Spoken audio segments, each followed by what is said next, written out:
Hi friends, இன்றைக்கி நம்ம நெல்லை ஸ்டைலில் ஒரு சூப்பரான எள்ளு இட்லி பொடி எப்படி பண்ணுறதுன்னு பார்க்கலாம். இது சூப்பராக இருக்கும். என்ன தான் இட்லிக்கு 1000 வகை சட்னி இருந்தாலும் இந்த இட்லி பொடி நம்ம தொட்டு சாப்பிட்ற அளவுக்கு டேஸ்ட் வேறு எதுலேயுமே இருக்காது. ஃபஸ்ட்டு ஒரு பேனில் ஆயில் ஊற்றிக்கலாம். அந்த ஆயில் நல்லா ஹீட் ஆகட்டும். 10லேருந்து 15 பல் பூண்டு ஆட் பண்ணிக்கலாம். இந்த பூண்டை நம்ம சிம்லேயே வச்சு தான் வறுக்கணும். ஒரு கைப்பிடி ஃபுல்லாக கருவேப்பிலை ஆட் பண்ணிக்கலாம். இது நல்லா சிம்லேயே வச்சு அந்த பூண்டு நல்லா ப்ரௌன் ஆகிற வரைக்கும் சிம்லேயே வச்சு நல்லா பொறுமையாக வறுத்தெடுக்கணும். இல்லைனா வெளியே வெந்திருக்கும், உள்ளே வெந்திருக்காது. நல்லா சிம்லேயே வச்சு இந்த மாதிரி ரோஸ்ட் ஆகிற வரைக்கும் நல்லா வறுத்துட்டு இதை ஒரு பிளேட்டுக்கு ட்ரான்ஸ்ஃபர் பண்ணி எடுத்துக்கலாம். மறுபடியும் அதே பேனில் காரத்துக்கு ஏற்ப வரமிளகாய் ஆட் பண்ணிக்கோங்க.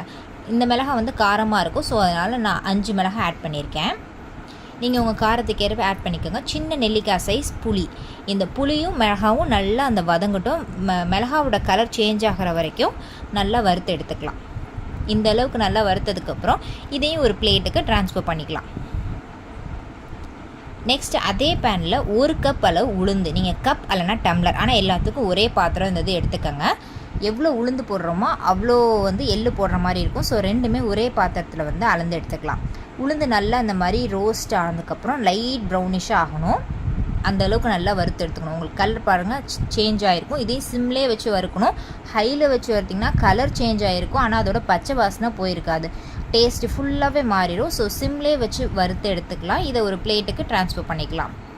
நெக்ஸ்ட்டு எவ்வளோ கப் உளுந்து எடுத்தோமோ அதே அளவு நம்ம கருப்பு எள் எடுத்துக்கலாம். இதுக்கு பதிலாக வெள்ளை எள் இருந்தாலும் யூஸ் பண்ணிக்கலாம். அந்த கருப்பு எள் இதுக்கு டேஸ்ட்டாக இருக்கும். நெல்லை இட்லி பொடி இந்த மாதிரி தான் இருக்கும். இந்த கருப்பு எள் தான் மோஸ்ட்லி யூஸ் பண்ணுவாங்க. நீங்கள் இந்த கருப்பு எள்ளை சிம்லேயே வச்சு வறுக்கணும். ஆக்சுவலி இந்த எள் படப்படன்னு பொரிக்க ஆரம்பிக்கும். அப்போக்கும் நீங்கள் இந்த எள் நல்லா வெந்துருச்சுன்னு அர்த்தம். ஸோ நம்ம அதையும் ஒரு பிளேட்டுக்கு ட்ரான்ஸ்ஃபர் பண்ணி வச்சுக்கலாம். இதெல்லாம் நல்லா ஆறட்டும். தட்டிலே வச்சு நல்லா ஆறுனதுக்கப்புறம் தான் நம்ம மற்ற ப்ரொசீஜர்ஸ்லாம் பண்ணணும்.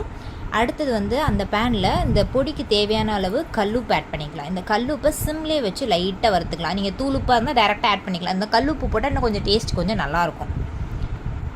அப்புறம் கொஞ்சமாக பெருங்காயத்தூள். இந்த பெருங்காயத்தூளும் கல்லுப்பும் நல்லா சிம்லேயே வச்சு சும்மா லைட்டாக ஹீட் ஆனால் போதும்.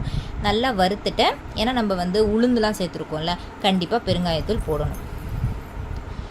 இதையும் நம்ம ஒரு பிளேட்டுக்கு ட்ரான்ஸ்ஃபர் பண்ணிக்கலாம். இதெல்லாம் நல்லா ஆறுனதுக்கப்புறம் நம்ம மிக்ஸி ஜாருக்கு ட்ரான்ஸ்ஃபர் பண்ணிக்கலாம்.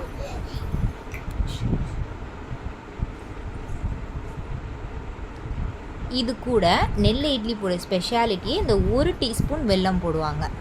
இந்த வெல்லம் தான் இந்த டேஸ்ட் அசத்தலாக இருக்கும். ஸோ இந்த வெல்லம் ஆட் பண்ணிவிட்டு இதை ஒரு ஃபைன் பவுடராக நல்லா அரைச்சிக்கலாம். அதாவது இட்லி பொடி ரொம்பவும் ஃபைனாக இருக்கக்கூடாது, கொஞ்சம் குறப்பாக அந்த ஃபைன் ஆகிறதுக்கு முன்னாடி ஸ்டேஜில் இந்த அளவுக்கு நல்லா பவுட்ரு பண்ணி எடுத்துக்கலாம். இதை ஒரு பிளேட்டில் கொட்டி ஆற விட்டுடலாம். இது ஆறுனதுக்கப்புறம் ஒரு ஏர்டைட் கண்டெய்னரில் 1 மந்த் வரைக்கும் நல்லா ஸ்டோர் பண்ணிக்கலாம். நீங்கள் பூண்டு போடாமல் அரைச்சிங்கன்னா நிறையா மந்த் வரைக்கும், பூண்டு போட்டு அரைச்சிக்கனால 1 மந்த் வரைக்கும் ஸ்டோர் பண்ணிக்கலாம்.